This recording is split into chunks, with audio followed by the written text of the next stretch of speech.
This video is about using drum triggers in the studio to better record your drums. In the video I'll be covering using drums to trigger MIDI events using some extra bits of hardware, and also using the triggers directly to record audio and then sample replace that. So I've been playing around with drum triggers for a couple of weeks now, and I just thought I'd do a little video to see if it can help anyone else out, as I'm a complete novice and it's just been a bit of a learning curve. And I found some very good videos on the internet from several people which have really helped, and I just thought I'd add to that. So I've got some D-drum red triggers here. I've got one on each of the drums, as you can see. I got 7 of them off eBay for about £110. I'm not using the dual trigger snare ones on either of the snares. I just found them to be too problematic. If I got mesh heads, I would probably try that and see how it goes. But so I've got the tom ones on the snares and the toms, and the kick one on the kick. I've also got 2 overheads on the top of the kit to get all of the cymbals. As you can see, I've got a lot. And until I get some cymbal triggers for at least a few of those, I think that's probably the best way to do it. And also it does capture the sound of the kit acoustically, which can be mixed in really easily. So all the outputs of the triggers are going through that multi-core cable into the Alesis I/O, which is here, and that is going USB into the MacBook. The audio interface beneath it is dealing with the headphones and the mic inputs for the overheads. I'm running Logic Pro, and I've got the triggers triggering one of the EXS24 kits. In this one it's the Studio Tight kit. I've experimented with a few to varying degrees of success, and I just thought I'd do a little video showing sort of the latency that's involved, which is really minimal, and kind of how it's all working together. And so in this video you'll see me playing drums with the screenshot of Logic to show you how the MIDI is working and how in piano roll, and then the mix of it will be the overheads mixed in with the MIDI kit.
So the next slightly more advanced stage of using the triggers to record drums in the studio is to assign MIDI channels to each of the pads, each of the triggers, and have them triggering individual tracks within Logic or your DAW.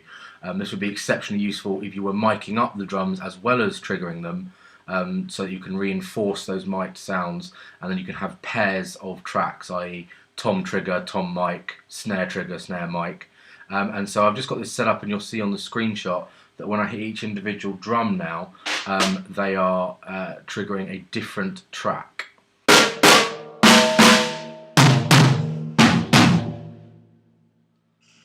Now, in order to do this, you need to set up Logic to accept different MIDI channels to record on simultaneous tracks. And to do this, you go into Settings, Recording, and you tick where it says Auto Demix by Channel if multi-track recording. That needs to be ticked. You then need to go onto your tracks and assign your MIDI channel here. I've just done 1, 2, 3, 4, 5, 6, so kick, snare, snare 2, high tom, mid tom, low tom, and then on the Alesis I/O you need to navigate to your MIDI channel section, and you need to then just scroll through till you get the right one, and you hit each pad. So that snare is number 2, that's number 4, that's number 5, etc, etc. And then you should be able to get different MIDI channels on different tracks.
Okay, so this time I'm just going to show you using the triggers to record audio and then edit sample replacements in instead of going direct to MIDI via the Alesis I/O. So we've still got the triggers attached to the kit via the multi-core cable. And if you're wondering about the nature of the TRS, TS of the multi-core, it is TRS jack plugs on one end and XLR on the other, all wired pin to pin, and the short happens in the triggers. So if you've got a multi-core cable that is wired pin 1 to pin 1, pin 2 to pin 2, pin 3 to pin 3, then you can use that. When you're recording the audio, the dual trigger, if you're using that, won't work. So we're going multi-core into the audio interface. Now this is a Tascam US 2000. It's got 16 in, 8 on XLR, 6 on line and 2 on digital, and I'm going line in from my triggers. So we've got the kick, snare, second snare and the 3 toms there, and I flicked it over just to get some of the right settings to get the volumes, but I'm not applying any gain. The overheads are going into the mic preamps, and obviously I'm applying phantom power and the right gain for those because we are using the mic signal. But for the triggers, we just need the impulse response that we will then sample replace. So as you can see in Logic here, we've got several channels all set up. I've got 8 here, the overheads coming in on the mic preamp, and then we've got just the trigger inputs coming in here. And they're just going to record sort of a blip sound, which will give us a nice clean impulse to replace. And this is preferable over doing this from a mic'd kit because of the bleed, and you'll get lots of bleed from microphones that are next to other drums, and this really the crosstalk between them is very minimal. So I'm going to show you some recording with that and show you what the actual trigger audio sounds like, which is very horrible, and then show you how to sample replace that.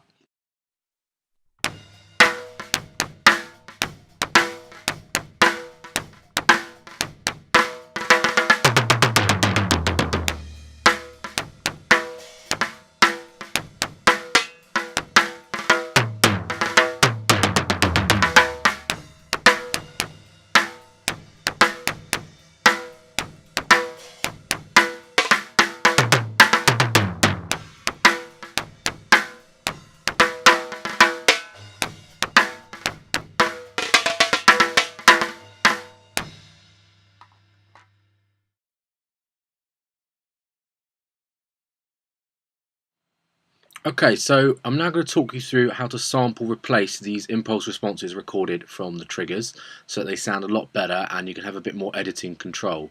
So we're going to close our mixer and we're going to highlight the track that we want to replace, and the first one is going to be this kick track here. So in Logic I'm going to highlight the click track, go to track, drum replacement or doubling, and it will bring up this menu for me.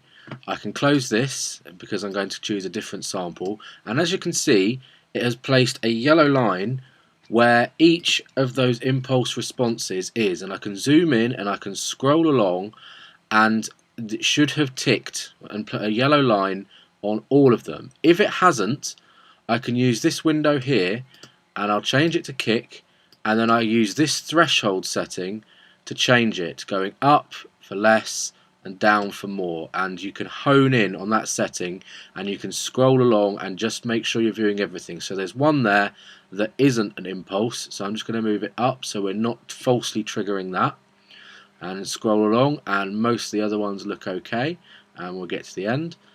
And at that point I can choose what MIDI note I would like it to trigger, and it's got a helpful list.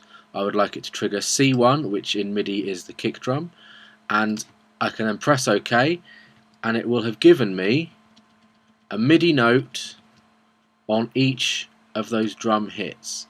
I can then go into my menu and choose any synth, Ultrabeat, EXS24, anything that you've got, and I'm going to choose a mono kick sound from the rock kit, and it will load that in, and that will now trigger the MIDI note when there is an impulse response from the trigger on the kit. I will just show you that same process again with the snare drum. So highlight your snare track, go to track, drum replacement and doubling, and then this time change it to snare. It has a slightly different algorithm, and then you'll want to zoom in and adjust that threshold so that you're not falsely triggering any hits. And you can scroll along. I'll then set my note. I want it to be snare drum 1. Click OK, and then I can go into the EXS24 and assign any synth that I want to it. So this time I'll do a Studio Tight kit.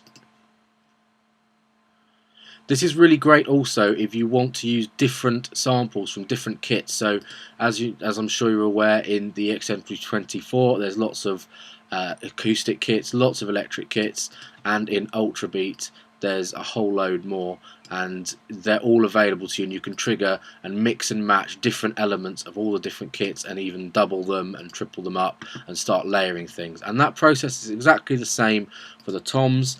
Choose the tom setting, it just has a slightly different algorithm, and once that's done you'll end up with a much nicer sounding and much more editable kit.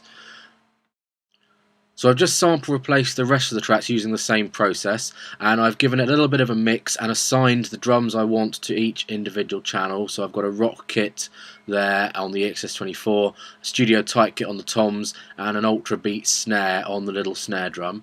And I've just given it a bit of a mix and mixed the overheads in this time, and panned the drums to fit the physical position in the overhead mics, and this is how it now sounds.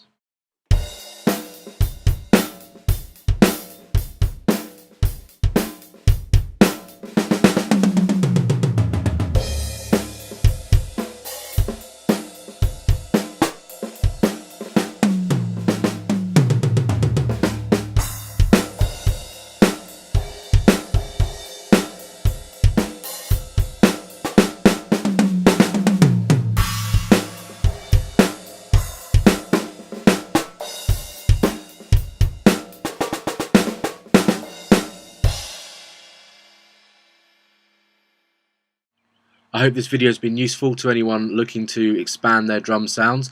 I'd love to know what you're all doing with drum triggers, and I hope you have fun with them.